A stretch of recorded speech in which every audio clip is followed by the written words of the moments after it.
Kisah sahabat mulia Zaid bin Harithah. Zaid bin Harithah pada waktu itu adalah seorang anak kecil yang baru berusia 8 tahun ketika dirinya diperjualbelikan sebagai budak di pasar Ukaz. Lalu ada seorang kaya dari pemuka Quraisy yang bernama Hakim bin Hizam bin Huwailid membeli Zaid dengan harga 400 dirham. Selain dia, ada juga beberapa budak lain yang dibeli oleh Hakim. Kemudian Hakim membawa mereka ke Mekah. Begitu bibinya Khadijah binti Huwailid mengetahui kedatangan Hakim, bibinya mengunjungi Hakim untuk memberikan selamat dan sambutan kepadanya. Hakim berkata kepada Khadijah, "Wahai bibi, sudah kubeli beberapa budak dari pasar Ukaz.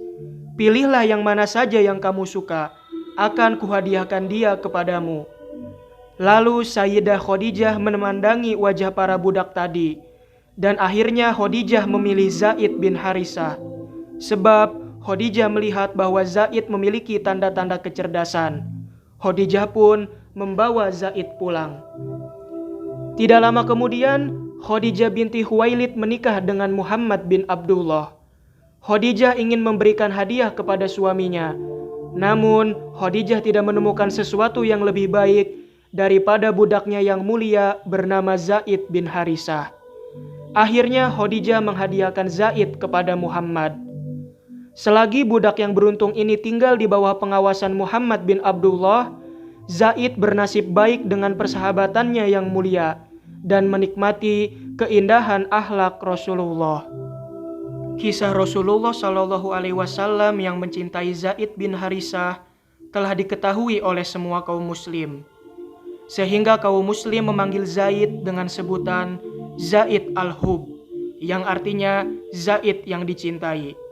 Dan kaum muslimin menggelari Zaid dengan Hibbi Rasulillah, yang berarti kesayangan Rasulullah.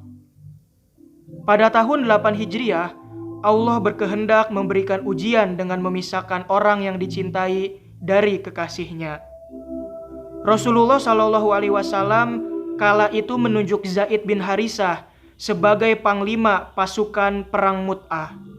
Rasulullah bersabda, "Kalau Zaid bin Harithah gugur, maka Ja'far bin Abi Thalib yang akan menjadi panglima. Kalau Ja'far juga gugur, maka Abdullah bin Rawahah yang akan menggantikannya menjadi panglima. Kalau Abdullah bin Rawahah juga gugur, maka semua prajurit muslim harus memilih salah seorang dari mereka untuk menjadi panglima perang."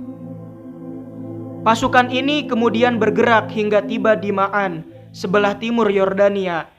Heraklius, Raja Romawi berangkat dengan diiringi 100.000 prajurit demi mempertahankan Al-Ghosasinah. Dan ada 100.000 kaum musyrik Arab yang bergabung dengan Romawi. Pasukan yang besar ini berkemah tidak terlalu jauh dari tempat pasukan muslim. Pasukan muslim beristirahat di Ma'an selama 2 hari guna membahas langkah apa yang mereka harus ambil.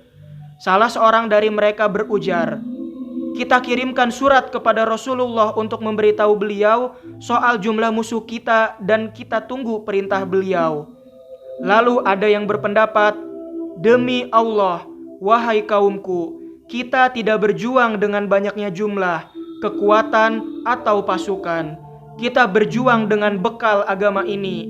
Berangkatlah sesuai niat kalian saat berangkat. Allah sudah menjamin kalian dengan keberuntungan mendapatkan salah satu dari 2 kebaikan, baik itu kemenangan atau kita mati sebagai syahid." Kemudian kedua pasukan berhadap-hadapan di Mu'tah. Pasukan muslim membuat heran pasukan Romawi dan membuat mereka terpesona dengan kehebatan 3.000 prajurit muslim yang mampu menghadapi pasukan mereka yang berjumlah 200.000 prajurit.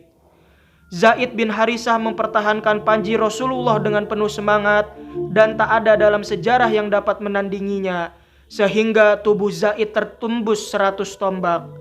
Dia tersungkur tewas dengan berlumuran darah. Kemudian Ja'far bin Abu Thalib mengambil panji dari tangan Zaid. Dia lalu mempertahankan panji itu dengan gagah berani, sehingga dia pun gugur menyusul Zaid bin Harithah. Selanjutnya Abdullah bin Rawahah mengambil panji tersebut. Dia mempertahankan panji itu dengan begitu hebat, sehingga riwayatnya berakhir sama dengan riwayat kedua sahabatnya. Mereka bertiga, yakni Zaid bin Harisah, Ja'far bin Abu Thalib, dan Abdullah bin Rawahah, gugur sebagai syahid. Maka pasukan muslim menunjuk Khalid bin Walid sebagai panglima mereka. Khalid menarik mundur pasukan muslim dan menyelamatkan kaum muslim dari kekalahan telak. Rasulullah menerima kabar tentang peristiwa Mut'ah dan gugurnya ketiga panglima perang. Rasulullah menjadi sedih dan belum pernah beliau sesedih itu. Rasulullah lalu mendatangi keluarga mereka untuk mengucapkan bela sungkawa.